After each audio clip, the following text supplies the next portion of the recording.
네, 감기가 살짝 들어가지고 목소리가 좀 시원찮은데 양해 부탁드립니다. 지난주 진행된 중직자 선출을 위한 공동회의 결과 주보에 다 나와 있고 제가 그렇게 말씀드렸죠. 모두가 정답이다 라고 말씀드렸습니다. 피택되지 않은 분들도 다 정답이에요. 하나님 보시기엔 정답이 아닌 분이 한 사람도 없습니다.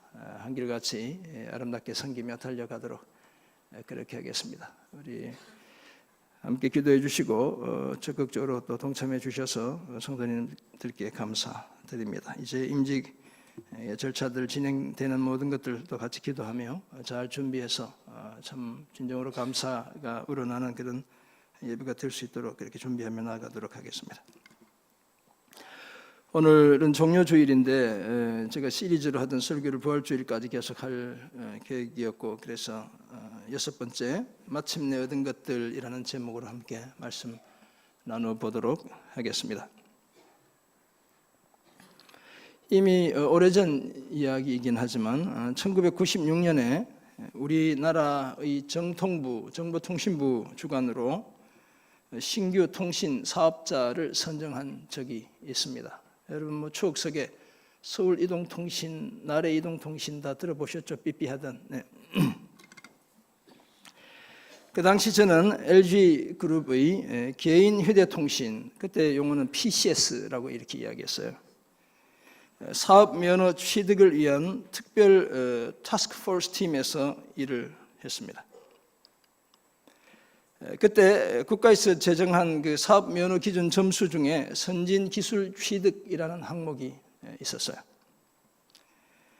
그래서 이동통신 기술을 전수받는 것을 조건으로 미국의 Next Wave라는 회사에 우리 LG그룹에서 6,500만 불을 투자하게 되었습니다. 그때 제가 이제 투자 실무자였습니다. 이 넥스트 웨이브라는 회사는 그 당시 미국의 연방통신위원회, Federal Communication Committee라고 이야기하는 FCC에서 실시한 주파수 입찰을 통해 뉴욕, LA, 제가 살았던 달라스, 또 보스턴 등 특별히 대도시를 중심으로 90여 개 지역에 사업권, 이동통신 사업권을 확보한 그런 회사였어요. 저희들이 그 회사에 투자를 했고 이런 노력의 일환으로 LG그룹은 개인 휴대통신 사업 면허를 취득하게 되었습니다. 한솔 PCS, 이렇게 신세계, KT, SK 이렇게 해서 이제 사업을 할 수 있게 된 것이죠. 지금 LG U+의 전신인 LG텔레콤이라는 회사까지 설립했습니다. 여기까지는 참 좋았죠. 그때만 해도 그 사업권 주파수의 가치가 무려 1조다 이렇게 얘기해요. 지금은 그것보다 훨씬 더 큰 가치가 있는 사업이 된 것이죠. 원래 목표했던 일을 다 이루었습니다. 다들 너무 수고했다고 박수치고 좋아했어요. 그런데 제가 원래 소속했던 회사에 복귀하면서부터 문제가 생기기 시작했습니다. 하루는 그 타스크포스 팀에서 같이 일했던 그룹 자회사 임원으로부터 연락이 왔어요. 프로젝트를 진행하며 제가 중요한 문서들을 파쇄기에 넣어 다 없애지 않고 그냥 쓰레기통에 버렸다는 거예요. 그래서 다시는 그러지 않겠다고 네 잘못을 인정하는 심할서를 써라 라고 이야기했습니다. 그래서 제가 버티다가 저보다 이제 계급도 높고 해서 견딜 수가 없죠. 하는 수 없이 앞으로 주의하겠다는 심할서를 쓰고서야 일이 마무리되었습니다. 그런데 이것은 약과였어요. 97년이 되자 투자한 미국 회사 넥스트웨이브가 미국 법원에 파산 신청을 했습니다. 주파수 입찰 금액만 무려 이 회사가 55억 불을 써낸 거예요. 우리 돈으로 6조 원을 써내게 되었습니다. 그러니까 기관 투자자들이 망을 깔아야 되는 거거든요. 주파수 따는 데만 지금 6조 원 들어갔으니 망을 까는 건 그보다 돈이 훨씬 더 드는 거예요. 그러니까 자금을 대지 않아서 파산하게 된 거예요. 법원에다가 파산 신청을 했어요. 당연히 우리 LG그룹이 투자했던 6,500만 불이 뭐가 돼요? 휴지 조각이 되고 말았습니다. 난리가 났죠. 그런데 저희가 투자하는 것을 보고 여러분이 잘 아는 한전, 포철, 일진 이런 기업들이 덩달아 투자했어요. 그래서 한국 기업들이 무려 2억 불을 투자했는데 다 날리게 된 거예요. 언론에 대서특필되었고 제가 하마터면 국회 청문회에 불려갈 뻔했어요. 회장실 감사를 받았던 것은 물론이고 임원이 불려다니면서 얼마나 많이 혼난지 몰라요. 네가 어떻게 해서 이렇게 투자했냐고. 다 잘 된 줄 알았는데 끝이 아니었던 것이죠. 이처럼 모든 것이 다 잘 끝난 것 같은데 그렇지 않은 일들이 우리 인생에 허다합니다. 완벽한 것 같았는데 구멍이 숭숭 뚫려 있는 경우가 적지 않죠. 아무런 하자가 없어야 할 새 아파트에 입주했는데 준공검사도 다 받은 아파트인데 여러분 들어가 보면 어때요? 하자 보수를 받아야 하는 곳이 한두 군데가 아니에요. 그래서 건설업체들이 뭘 줘요? 하자 보수 점검 리스트를 줘요. 여기 한국은 안 그렇습니까? 그렇죠? 미국의 빌더들은 다 주거든요. 뭘 잘못했는지. 그럼 2년 내에 다 공짜로 고쳐줘요. 이제는 끝났다고 생각하고 안다고 있었는데 끝이 아닌 경우가 우리 인생에 부지기 있어요. 왜냐하면 세상도 우리 자신도 심지어 우리의 사랑까지 완벽하지 않기 때문에 그런 거예요. 불완전한 세상에 살고 있기 때문이죠. 온통 허물투성이이고 못쓴 덩어리이기 때문에 그런 거예요. 나는 아니라고 여러분 지금 나는 아니야 이렇게 머리 흔드는 분이 계실지 모르겠는데 착각하지 마세요. 다 허물투성이에다가 못쓴 덩어리예요 우리는. 그래서 그런 거죠. 그런데 오늘 보면 요한복음 19장 28절부터 30절에서 예수님은 온 세상을 향해 자신에게 이렇게 말씀하는 거예요. 뭐라고 얘기하셔요? 다 이루었다. 주님 이렇게 얘기하시는 거예요. 한치의 오차나 착오도 없이 모든 일을 계획대로 다 마쳤다라고 선언합니다. 왜냐하면 마침내 확실하게 얻은 것들이 있기 때문에 그래요. 더 이상 빼앗기지 않는, 변치 않는 확실히 얻은 것들이 있기 때문에 그래요. 예수님은 십자가 위에서 하나님의 구원 사역을 완성하셨습니다. 죄와 사망의 권세와의 싸움에서 완전한 승리를 거두셨죠. 그것도 칼과 창으로, 무력으로 이긴 것이 아니라 끝까지 사랑으로 이기셨어요. 그래서 당당하게 다 이루었다라고 선언하실 수 있었습니다. 이처럼 예수님의 다 이루었다는 선언 속에는 여러 가지 의미가 있겠지만 저는 오늘 세 가지만 생각해 보려 합니다. 먼저 모든 죄의 빚이 다 지불되었다는 선언이기도 합니다. 둘째, 하나님의 구원이 완성되었다는 선언이기도 하고, 끝으로 저와 여러분을 위한 확실한 미래가 준비되었다는 선언이기도 합니다. 예수님은 십자가에서 아버지 저들을 사하여 주옵소서, 자기들이 하는 일을 알지 못함이니이다 라며 용서의 기도를 드리셨죠. 한 강도에게 자신을 기억해달라는 그 강도에게, 회개하는 그 강도에게 내가 진실로 내게 이르노니 오늘 내가 나와 함께 낙원에 있으리라, 저를 낙원으로 초청해 주셨어요. 육신의 어머니 마리아를 향해 여자여 보소서 아들이니다, 어머니 여기 아들이 있습니다 이렇게 얘기한 것이죠. 사랑하는 제자에게 보라 내 어머니라고 하시며 자식의 도리를 다하셨어요. 아버지의 외면과 함께 찾아온 어둠 속에서 엘리 엘리 라마 사박다니 라며 절규하셨죠. 나의 하나님 어찌하여 나를 버리셨나이까.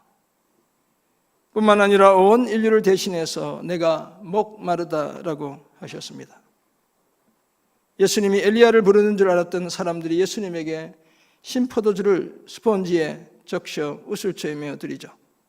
그 신포도주를 받으신 후 다 이루었다라고 선언하시고 하나님의 구원 사역이 마침내 완성되었음을 세상에 알려주셨습니다.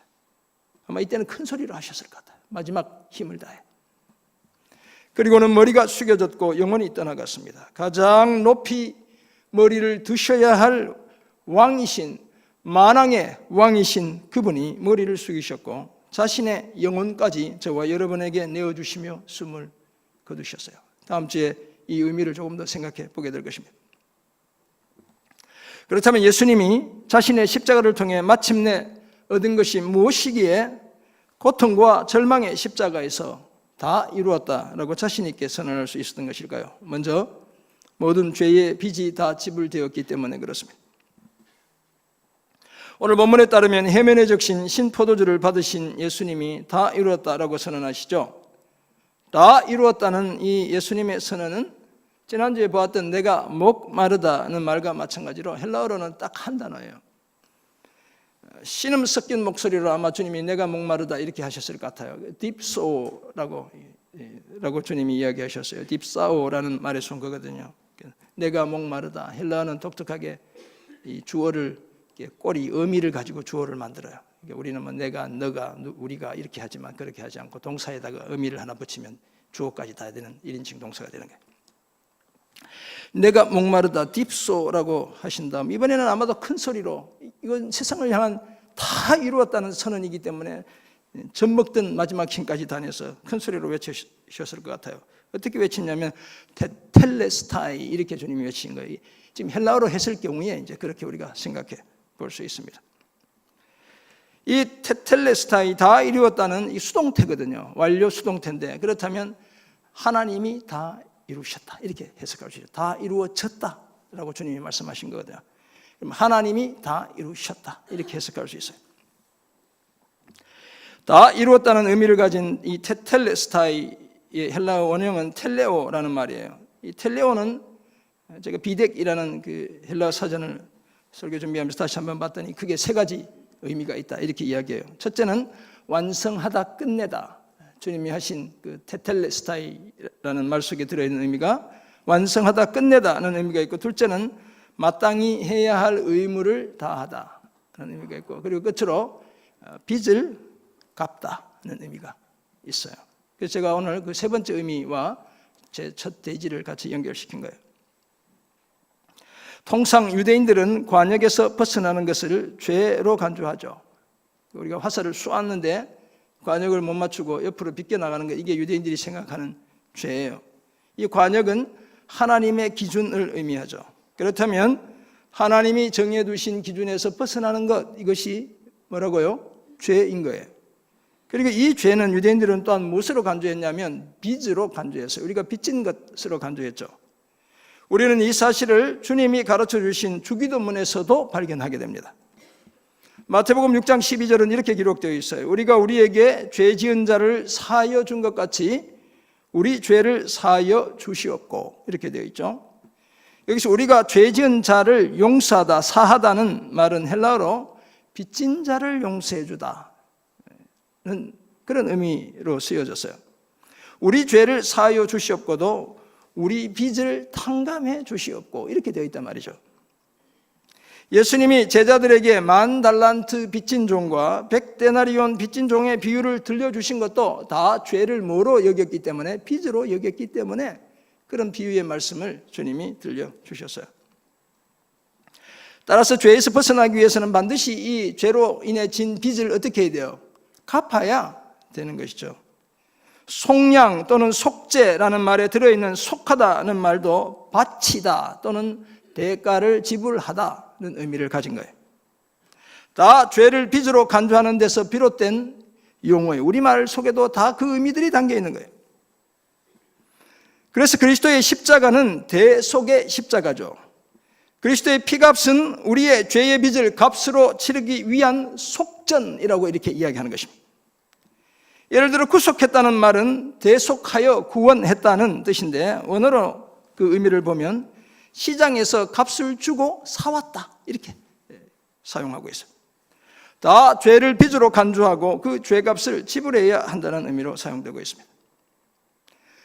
그런데 문제는 무엇입니까? 사람들의 죄는 매일 또는 해마다 드리는 희생 제물로는 다 속할 수가 없다는 데 문제가 있는 거예요.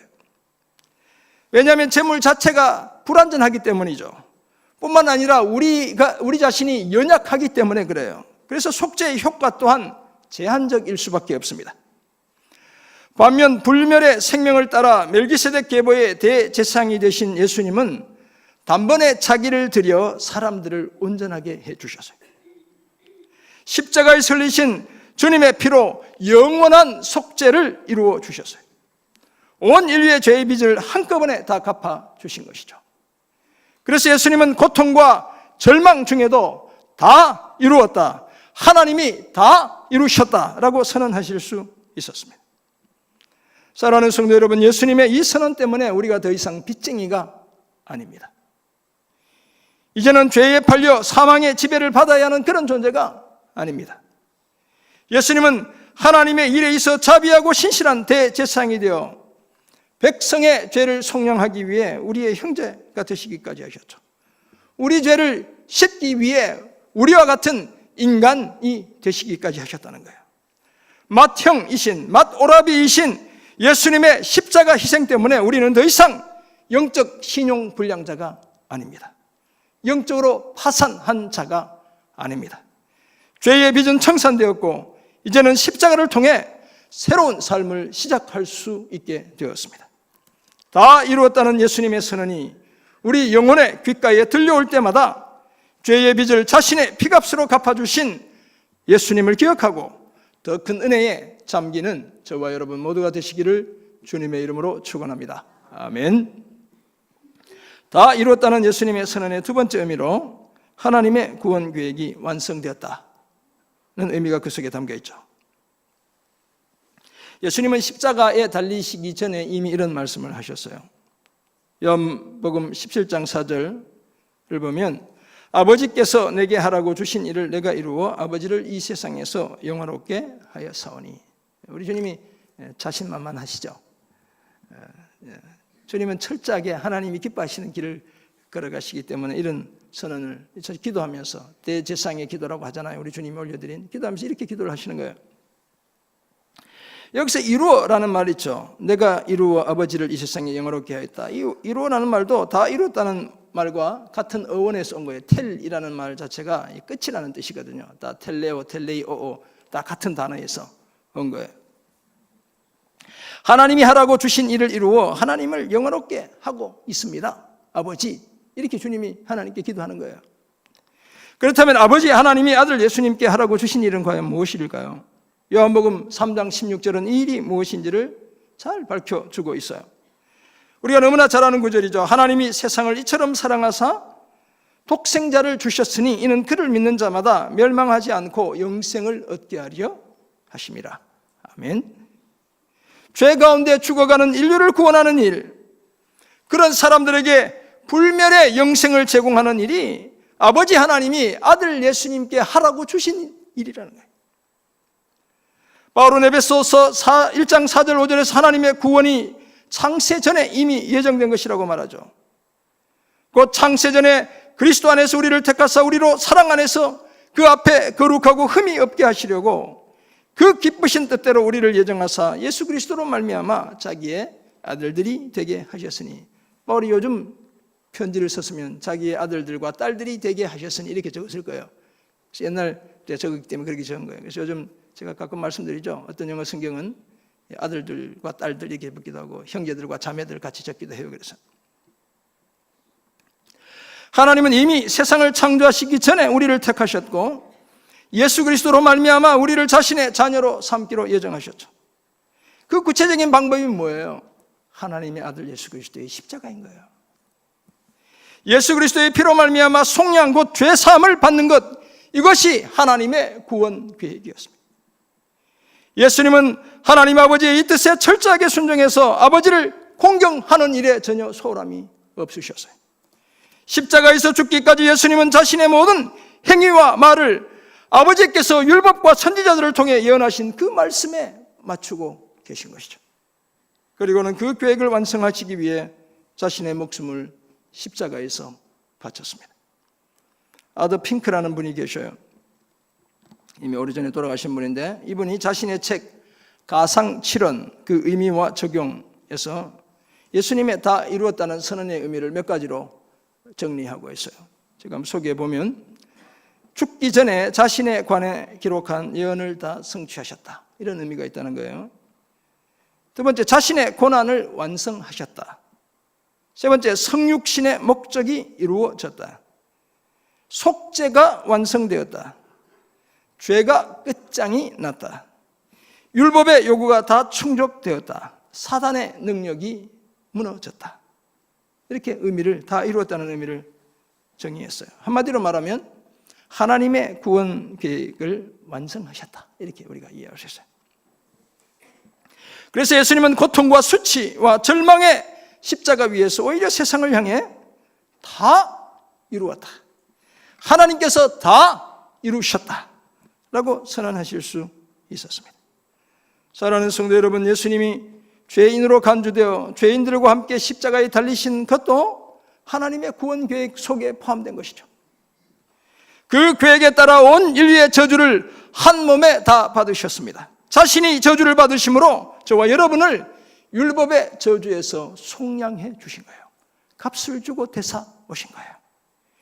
여기다 예수님은 시인의 고백을 따라 아버지 하나님이 자신을 버리셨다며 절규하셨죠. 하나님의 계획대로 죄로 인해 버림받고 외면당한 저와 여러분을 구원하셔야 했기 때문이죠. 메시아에 관한 하나님의 예언을 성취하기 위해 생수의 근원이신 예수님이 십자가에서 목이 마르셨어요.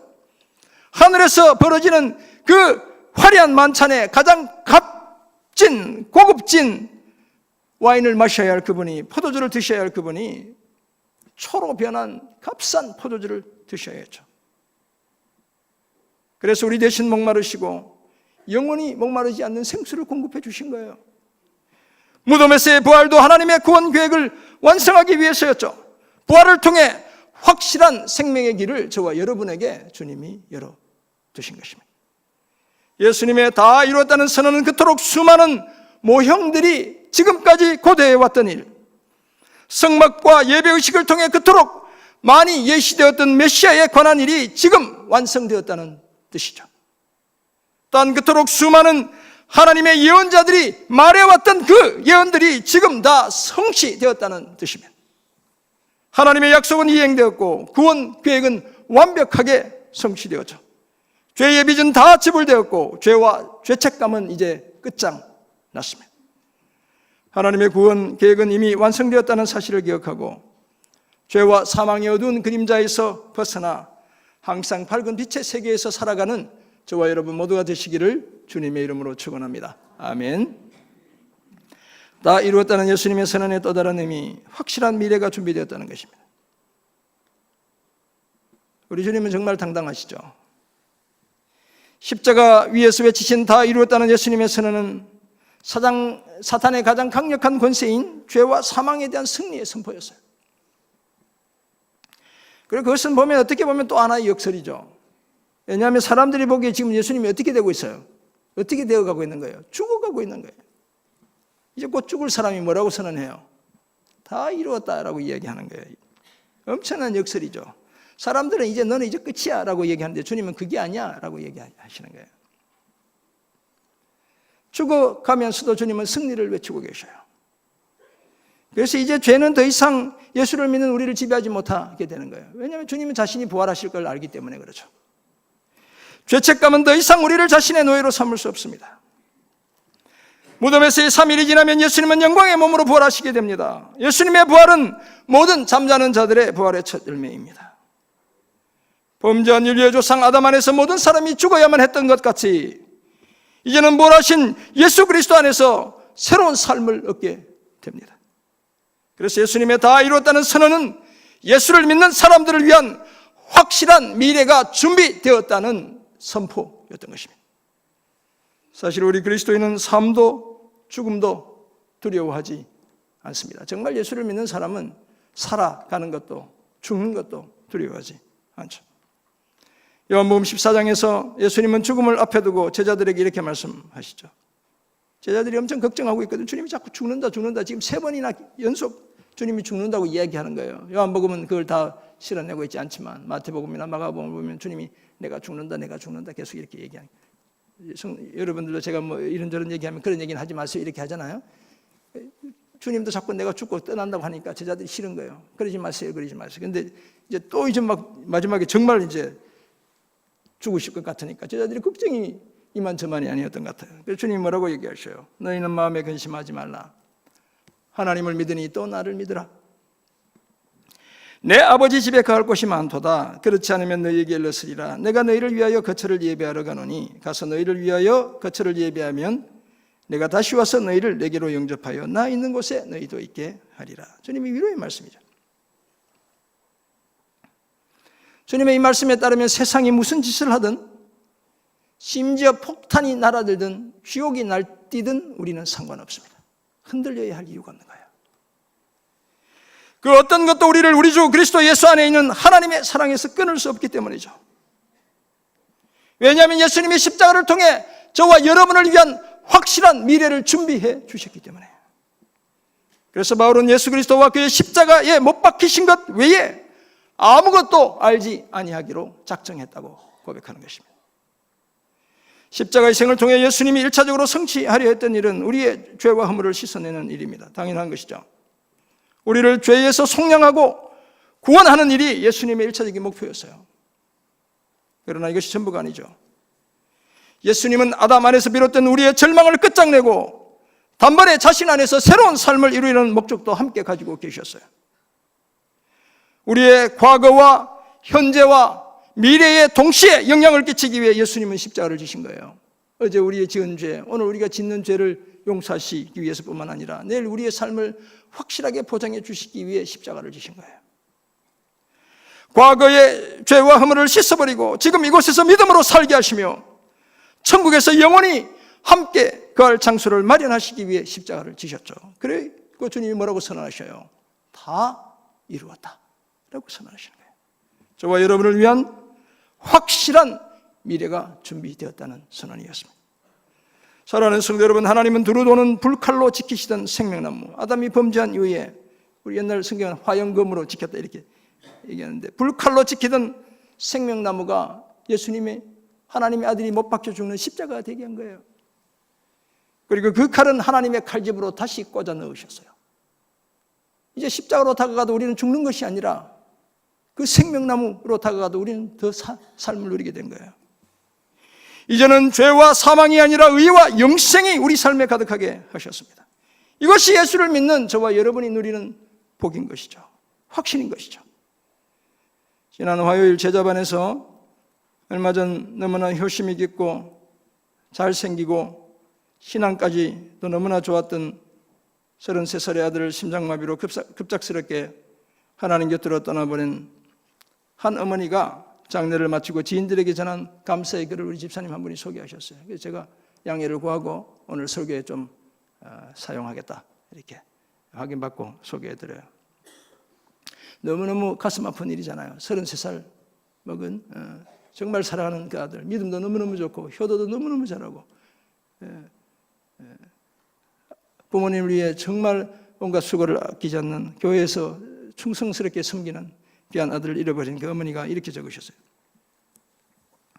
하나님이 하시는 일은 모두 선하신 줄을 믿습니다. 이건 제가 이 첫 마디를 듣는 순간 이거 보통 분이 할 수 있는 고백이 아니다 이런 생각이 들었어요. 제 정말 영의 눈물이 났어요. 하나님께서 좋아하셔서 이 아들의 이름도 참 아름다워요. 누리수래요. 누리수. 누리수의 가장 좋은 아름다운 때에 데려가시네요. 이 엄마의 가슴이 사실 무너져 내리잖아요. 우리의 생각과 하나님의 생각은 다르시니 모든 일에 합력하여 선을 이루시는 하나님이심을 믿습니다. 그간 사랑해 주시고 기도해 주신 것 정말 감사합니다. 우리 중에 이렇게 고백할 수 있는 분이 과연 몇 분이나 될 수 있을까요? 격한 슬픔을 큰 믿음으로 이겨내는 어머니의 마음이 전해졌습니다. 가장 사랑했던 아들을 황망하게 잃어버리고서도 이런 고백을 할 수 있는 이유가 무엇일까 제가 생각해 보았어요. 그래서 이 예화를 좀 쓰겠다고 말씀드린 거예요. 예수님 때문이죠. 주님의 십자가 때문인 거예요. 십자가에서 주님의 다 이루었다는 선언이 있기 때문에 그런 거예요. 그 선언이 죄와 사망을 이겼다는 승리의 선언임을 확실히 믿기 때문에 가능한 것이죠. 또한 오늘을 넘어 우리에게 영원하고 확실한 미래가 보장되어 있다는 선언임을 믿기 때문에 이 큰 슬픔을 당하고도 이런 믿음의 고백을 통해 많은 사람들을 위로할 수 있는 거예요. 그러므로 오늘 현실이 아무리 척박해도 오늘보다 더 나은 미래, 더 확실한 미래를 주님이 준비하셨다는 그 사실을 기억하고 믿음으로 넉넉히 이기는 삶을 감당해내는 저와 여러분 모두가 되시기를 주님의 이름으로 축원합니다. 아멘. 그렇다면 이런 사실을 알게 된 우리는 이제 보다 구체적으로 어떻게 살아야 할까요? 첫 번째, 예수님의 십자가 외에 다른 것을 보태지 않아야 합니다. 제가 한 두어 번 말씀드렸죠. Jesus plus nothing equals everything. 예수님에다 아무것도 더하지 않아야 모든 것이 된다 는 말씀을 드렸는데 비슷한 맥락이죠. 주님의 십자가 외에 다른 것을 보태지 않아야 합니다. 고린도 교회의 문제로 씨름하던 바울은 마침내 이런 선언을 합니다. 제가 앞에서 공독해 드렸던 본문이에요. 내가 너희 중에서 예수 그리스도와 그의 십자가에 못 박히신 것 외에는 아무것도 알지 아니하기로 작정하였습니다. 아멘. 위대한 고백인데 왜냐하면 바울이 딴 걸로 복음을 전하려고 하다가 실패했기 때문에요. 철학적인 방법으로, 그죠? 저들의 사고와 방식으로. 그래서 세상적인 방법으로 복음을 전하려는 태도를 버리고 저들이 보기에 미련한 예수 그리스도와 그리스도의 십자가만 붙들겠다는 고백이에요. 뿐만 아니라 갈라디아 교회 성도들을 향해서는 이렇게 말씀해요. 그러나 내게는 우리 주 예수 그리스도의 십자가 외에 결코 자랑할 것이 없으니, 이렇게 고백하고 있죠. 그러므로 그리스도로 말미암아 세상이 나를 대하여 십자가에 못 박히고 내가 또한 세상을 대하여 그러하니라. 세상의 다른 자랑에는 눈길 한번 주지 않고 오직 예수 그리스도의 십자가만 자랑하겠다, 이런 고백이에요. 왜냐하면 십자가면 충분하기 때문에 그렇습니다. 십자가 외에 다른 것을 보태야 할 이유가 없기 때문에 그래요. 하나님 우리를 구원하시는 일에 예수님의 십자가 외에 우리가 하나님을 도와야 할 일이 전혀 없어요. 그 십자가를 믿음으로 받아들이면 되는 것입니다. 그 십자가 위에서 다 이루었다는 예수님의 선언을 있는 그대로 받아들이면 되는 거예요.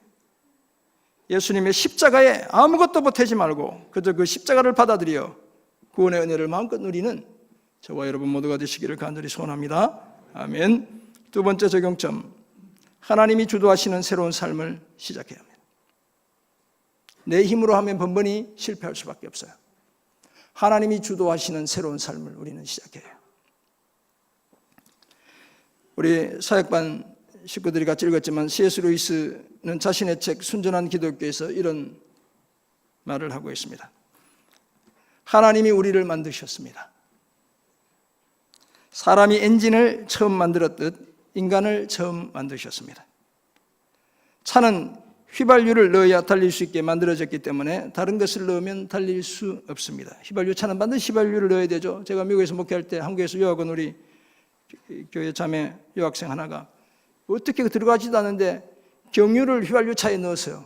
그러니까 차가 당연히 조금 가는 척 하다가 이제 선 거죠. 전화가 와서 주유소 옆에 서 있다고. 그 늦은 밤에 갔더니 어떻게 넣어가지고 휘발유 차에 경유를 넣었어. 그래서 그 청소해야 돼서 돈 많이 들었어요. 차는 휘발유를 넣어야 달릴 수 있게 만들어졌기 때문에 다른 것을 넣으면 달릴 수 없습니다. 하나님은 그분 자신을 넣어야 달릴 수 있도록 인간을 만드셨습니다. 스스로 우리 영혼이 연소시킬 연료가 되시고 우리 영혼이 먹을 음식이 되신 것입니다. 다른 연료나 음식은 없습니다. 이렇게 예수님의 십자가는 우리 영혼의 연료가 되시고 우리 영혼의 양식이 되시는 예수님이 우리 안에 들어와 계시다는 확실한 증거예요. 따라서 믿음의 눈으로 십자가를 바라보기만 하면 우리는 하나님이 주도하시는 삶을 시작할 수 있어요. 내 힘으로 달리는 것이 아니라 자신을 친히 연소하시는 하나님의 힘으로 달릴 수 있습니다. 그저 먹으면 금방 배고픈 땅의 양식이 아니라 하늘의 양식을 공급받아 영원히 줄이지 않고 달릴 수 있습니다. 더구나 예수님은 십자가 위에서 온 세상을 향해 다 이루었다라고 선언하셨습니다. 새로운 삶을 방해하는 집요한 죄와 사망의 권세를 다 깨뜨리셨다는 선언이었죠. 더 이상 과거에 매여 앞으로 나가는 것을 주저해야 할 이유가 없습니다. 십자가를 통해 우리의 연료가 되시고 양식이 되신 예수님을 기억하고 당당하게 새로운 삶을 시작하는 저와 여러분 모두가 되시기를 간절히 소원합니다. 아멘. 예수를 믿는 한 농부가 구원받지 못한 이웃에 사는 친구 목수에게 깊은 영적 관심을 가지고 있었어요. 전도 폭발 훈련도 아마 잘 받았던 그런 농부였던 것 같아요. 구령의 열정을 불태우던 농부는 목수에게 어떻게든 은혜의 복음을 제시하고 예수님이 십자가에서 이루신 일이 얼마나 그의 영혼이 의지하기에 충분한지를 설명하려 했어요. 그런데 목수는 내가 아무것도 하지 않고 십자가에서 죽임당한 예수를 믿기만 하면 구원을 얻는다는 사실이 믿기지 않아, 이렇게 이야기하는 거예요. 나도 뭔가 해야 되지 않아, 이렇게 말하는 것이었어요. 어느 날 농부는 목수에게 자기 집에 필요하다며 문짝을 하나 맞추었습니다. 문이 완성되다 마차로 실어왔고 목수 친구에게 다음날 자기 집으로 와서 문 닫는 것을 좀 봐달라고 부탁했어요. 약속 시간에 도착한 목수는 농부가 도끼를 손에 들고 있는 것을 보며 깜짝 놀랐어요. 문을 닫는데 도끼를 손에 들고 있는 거예요. 뭐 하려는 거야? 라고 물었더니 자네가 만든 문을 도끼로 좀 잘라내려고, 이렇게 이야기하는 겁니다. 근데 목수 친구가 너무나 의아하죠. 전혀 그럴 필요 없네. 이모는 이대로가 딱 좋아. 내가 필요한 손질을 이미 다 해둔 거야 라고 말했지만 농부는 막무가내였습니다. 농부는 들은 척하지 않고 도끼를 들고서는 문이 완전히 부서지기까지 내리치는 것이에요. 다급한 목수 친구가 대체 무슨 짓이야? 내가 기껏 애써서 해놓은 일을 자네가 다 망치고 있잖아 라며 소리를 질렀어요. 그래서 농부가 친구의 목수에게 이렇게 대답합니다. 맞아, 이게 바로 자네가 하려는 짓이야. 그리스도께서 이미 이루신 일을 자네가 아주 엉터리 같은 것을 덧붙여서 다 망치고 있어. 십자가면 충분한데 뭔가를 더 붙이려고 하는 그 친구의 어리석음을 지적한 것이에요. 사랑하는 성도 여러분, 우리는 예수 그리스도께서 십자가를 통해 이미 다 이루셨다는 사실을 믿어야 합니다. 예수님의 십자가 외에 아무것도 더하지 않아야 그것이 더 온전해지는 것입니다. 괜히 내 공로를 더하려 들지 않아야 합니다. 괜히 잘난 척하며 무언가를 보태려 하지 않아야 합니다. 괜히 자격지심에 빠져들지 않아야 하고 주님의 은혜는 그저 은혜로 받아야 합니다. 예수님의 죽음의 의미를 아주 잘 표현한 시 중에 S.W. 겐디라는 사람이 쓴 시가 있어요. 이렇게 기록되어 있습니다. 그는 지옥에서 지옥을 낮추셨다. 스스로 죄인으로 여겨져 죄를 뒤집어 엎으셨다. 무덤에 절하심으로 오히려 무덤을 파괴하셨고 죽으심으로 오히려 죽음을 끝장내셨다. 주님이 십자가를 통해 엄청난 역사를 만들어낸 거예요. 세상은 주님의 죽음으로 끝이 났다고 했지만 주님은 그 죽음을 통해 오히려 승리하셨어요.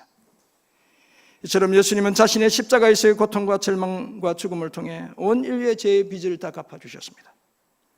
하나님의 구원 계획을 한치의 오차나 착오도 없이 완성하셨습니다.